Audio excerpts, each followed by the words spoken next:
दोस्तों, एक तरफ कोरोना के नए अवतार ने पूरी दुनिया को धड़ाम कर दिया है, तो भारत के लिए बड़ी खुशखबरी भी है। क्योंकि कोरोना के नए अवतार ओमिक्रॉन को आए काफी दिन बीत चुके हैं, लेकिन अभी तक इसका भारत पर कुछ खास असर देखने को नहीं मिला है। आज मैं आपको ये सारी बात बताऊंगी, लेकिन उससे पहले जानते हैं थोड़ी और महत्वपूर्ण जानकारी जो कि आपके लिए जानना बेहद जरूरी है। भारत में धड़ाम हुआ ओमिक्रॉन कोरोना। क्या भारतीयों पर असर करेगा ओमिक्रॉन कोरोना? क्या भारत जीतेगा कोरोना से जंग? दोस्तों, दुनिया में ओमिक्रॉन कोरोना को आए 10 दिन बीत चुके हैं और भारत के लोगों पर वो अभी तक कुछ खास असर नहीं कर पाया है। विशेषज्ञों के अनुसार ओमिक्रॉन की पहली और दूसरी लहर का असर दुनिया पर लगभग एक सप्ताह में पूरी तरह देखने को मिल गया था। लेकिन इस बार ओमिक्रॉन कोरोना को आए काफी समय बीत गया है, लेकिन वो भारत को पूरी तरह से अपनी चपेट में नहीं ले पाया है। तो क्या अब ओमिक्रॉन कोरोना भारतीयों पर बेअसर होगा? क्या ओमिक्रॉन को भारत से अलविदा कहना होगा? जिस कोरोना को लेकर पूरी दुनिया में दहशत का माहौल है, वही भारत आसानी के साथ इससे लड़ पा रहा है और भारत काफी तेज रफ्तार के साथ इस महामारी को मात भी दे रहा है। दुनिया में कोरोना के डर ने लोगों के अंदर बहुत ही बुरे तरीके से घर कर लिया है। साथ ही कोरोना के नए अवतार के आने के बाद से तो मानो दुनिया पर कोई बड़ा पहाड़ गिर गया हो।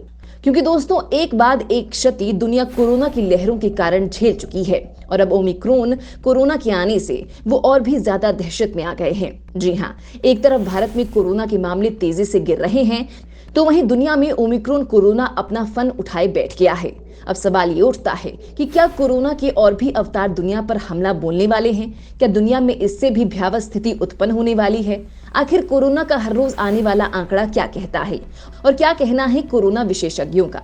क्या दुनिया इस कोरोना के डर से कभी बाहर निकल पाएगी? क्या कोरोना भारत में मुंह के बल गिरेगा? क्या भारत जीत जाएगा कोरोना से जंग? क्या भारतीयों के पास है कोई ऐसी ताकत जो कोरोना से लड़ने में उनका साथ दे रही है? दोस्तों, आपके इन तमाम सवालों का जवाब आज मैं आपको इस पूरी वीडियो में दूंगी। तो दोस्तों, आपको ये वीडियो बिना स्किप किए देखना होगा ताकि आपको आपके हर सवाल का जवाब मिल पाए। देश में आज आए आंकड़े कल से 9.7% कम। भारत में मौत का आंकड़ा हुआ कम। दोस्तों, जहां दुनिया कोरोना के नए नए अवतारों के आने से दहशत में है, वहीं एक तरफ भारत में कोरोना ग्राफ तेजी से नीचे आ रहा है। देखने से तो ऐसा लग रहा है कि मानो कोरोना भारतवासियों पर कोई असर नहीं करेगा, जबकि पिछले 24 घंटे में भारत के अंदर कोरोना के 8,503 नए मामले दर्ज किए गए हैं। इसके साथ ही 7,678 लोगों ने पिछले 24 घंटे में कोरोना को मात दी है। कोरोना वायरस से अब तक कुल 3,41,05,066 लोग ठीक हो चुके हैं। मार्च 2020 के बाद अब तक सबसे ज्यादा 98.36% रिकवरी रेट है। सक्रिय मामलों की बात करें तो पूरे देश में 94,943 लोगों का इलाज चल रहा है। कुल कोरोना मामलों के 1% से भी कम सक्रिय मामले हैं, जो कि अभी 0.27% पर टिका हुआ है। ये मार्च 2020 के बाद से सबसे कम है। क्या भारत से हार गया ओमिक्रॉन कोरोना? पंजाब में ओमिक्रॉन को मिली हार, कोरोना ने पकड़ी तेजी। दोस्तों, बता दें, भारत में कोरोना के नए वेरिएंट ओमिक्रॉन के 23 मामले दर्ज किए गए हैं। स्वास्थ्य मंत्रालय के शीर्ष अधिकारियों ने गुरुवार को संसद की एक समिति को सूचित किया है। साथ ही बताया है कि अधिकारी स्थिति की करीबी निगरानी कर रहे हैं। सूत्रों के हवाले से जानकारी मिली है कि अधिकारियों ने समिति को बताया कि ओमिक्रॉन के सबसे अधिक 10 मामले महाराष्ट्र में हैं। इसके बाद राजस्थान में 9 मामले हैं। उन्होंने बताया कि वैश्विक स्तर पर ओमिक्रॉन स्वरूप के 2,303 मामले हैं। दोस्तों, पंजाब में अभी तक ओमिक्रॉन कोरोना का कोई भी मामला नहीं मिला है, लेकिन टेस्टिंग कम हो गई है। सेहत मंत्रालय देख रहे डिप्टी सीएम ओपी सोनी के दावे के बावजूद आधे टेस्ट हो रहे। सोनी ने रोजाना 40,000 टेस्ट करने को कहा था, लेकिन गुरुवार को सिर्फ 25,000 के करीब ही टेस्ट हुए। इसके उलट पंजाब में कोरोना मरीजों की गिनती लगातार बढ़ रही है। गुरुवार शाम तक पंजाब में कोविड के एक्टिव केसों की गिनती 378 पहुंच चुकी है। 1 दिसंबर को 331 ही एक्टिव केस थे। हालांकि इन सब के बावजूद पंजाब में भी ओमिक्रॉन का खतरा मंडरा रहा है। अमृतसर एयरपोर्ट पर पिछले 2 दिनों में मां बेटा समेत 3 यात्री कोरोना पॉजिटिव मिल चुके हैं। इन्हें मेडिकल कॉलेज और गुरु नानक देव अस्पताल में आइसोलेट किया गया है। हालांकि इनमें ओमिक्रॉन वेरिएंट की पुष्टि नहीं की गई है, लेकिन जीनोम सीक्वेंसिंग जांच के लिए सैंपल भेजे गए हैं। ये तीनों ही इटली से वापस लौटे थे। कुछ लोगों की लापरवाही से होगा देश को नुकसान। विदेश से आए लोगों ने छिपाई अपनी असली पहचान। विदेश से आए चंद लोग खेल रहे लोगों की जिंदगी से। दोस्तों, देश के कई ऐसे राज्य हैं जो कि कोरोना को लेकर बेहद लापरवाह होते हैं, जिनके कारण बाकी सबको उस गलती को भुगतना पड़ता है जो उन्होंने की ही ना हो।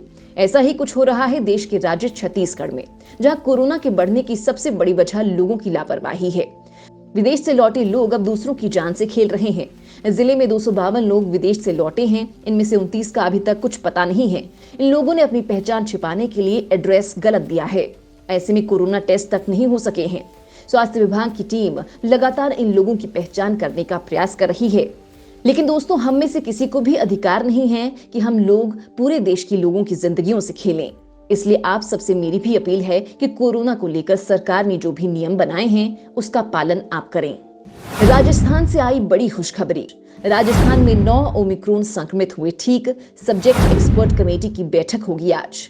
दोस्तों, कोरोना के नए वेरिएंट ओमिक्रॉन को लेकर इन दिनों दहशत का माहौल है। देश और दुनिया में हर दिन आ रहे नए मामले डराने लगे हैं। हालांकि इस बीच एक राहत की खबर भी सामने आई है। दरअसल पुणे का एक ओमिक्रॉन संक्रमित शख्स 10वें दिन नेगेटिव पाया गया है। वहीं राजस्थान के जयपुर में पाए गए 9 ओमिक्रॉन मरीजों की रिपोर्ट भी अब नेगेटिव आ गई है। उन्हें अस्पताल से डिस्चार्ज कर दिया गया है। हालांकि इन्हें 7 दिन के होम क्वारंटाइन में रहना जरूरी होगा। बता दें कि ओमिक्रॉन को कोरोना के डेल्टा वेरिएंट से कहीं ज्यादा खतरनाक माना जा रहा है। ऐसे में अधिक सतर्क और सावधान रहने की जरूरत है। गुजरात में भी कोरोना के नए वेरिएंट ओमिक्रॉन का केस सामने आते ही वडोदरा के 2 सरकारी अस्पतालों में 50 और गोत्री मेडिकल अस्पताल में 20 ने ओमिक्रॉन डेडिकेटेड वार्ड अलग से तैयार किए हैं। भारत में ओमिक्रॉन का पहला मामला मिलने के कुछ दिनों के भीतर ही ये संख्या बढ़कर 23 हो गई।